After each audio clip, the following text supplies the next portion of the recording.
ঢাকা চট্টগ্রাম মহাসড়কের নারায়ণগঞ্জ জেলার বন্দর উপজেলায় মুসাপুর ইউনিয়নে অবস্থিত মহাতীর্থ লাঙ্গলবন্ধ।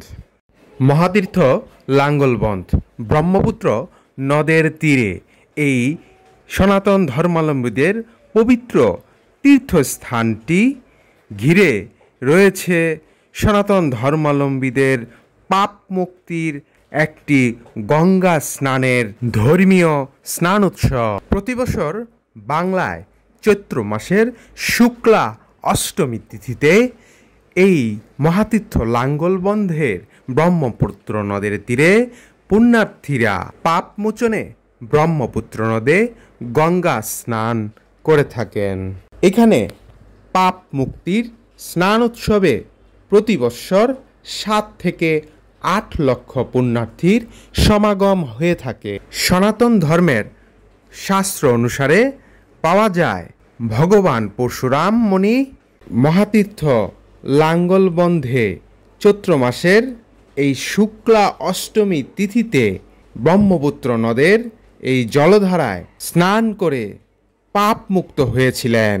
ভগবান পরশুরামের পাপ মুক্তির কথা স্মরণ করেই সনাতন ধর্মাবলম্বীরা বিভিন্ন স্থান থেকে এই মহাতীর্থ লাঙ্গলবন্ধের পুণ্য স্নান উৎসবে পুণ্যার্থীরা এসে পাপ মুক্তির কথা স্মরণ করে স্নান উৎসব করে যাচ্ছেন প্রতি বছর। তিথি অনুযায়ী ব্রহ্মপুত্র নদে স্নান উৎসবের সময় পুণ্যার্থীরা ফুল বেলপাতা ধান দুর্বা দেবতার প্রিয় ফল দিয়ে গঙ্গা স্নানে অংশগ্রহণ করে।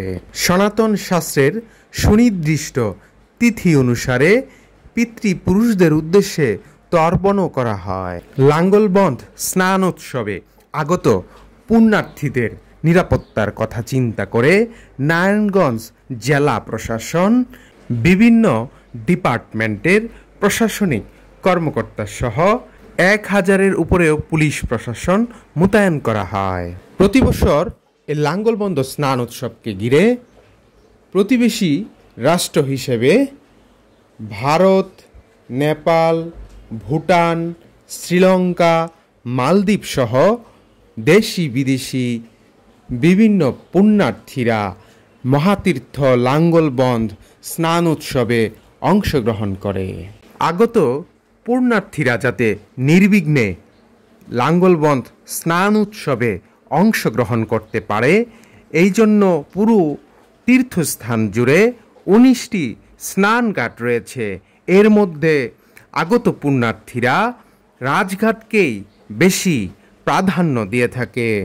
19টি ঘাটের মধ্যে সবচেয়ে বেশি পুণ্যার্থীদের যেসব ঘাটে স্নান উৎসবে ভিড় জমায়, এর মধ্যে অন্নপূর্ণা ঘাট, প্রেমতলা ঘাট, জয়কালী ঘাট, ভদ্রেশ্বরী ঘাট, গান্ধী ঘাট, শঙ্কর ঘাট, শিখরি ও মাকুড়ি সাধু ঘাট। সনাতন ধর্মাবলম্বীদের ঐতিহাসিক মহাতীর্থ লাঙ্গলবন্ধ স্নান উৎসব থেকে বিজয় দাস কাব্য, সনাতন ট্রিবিউন।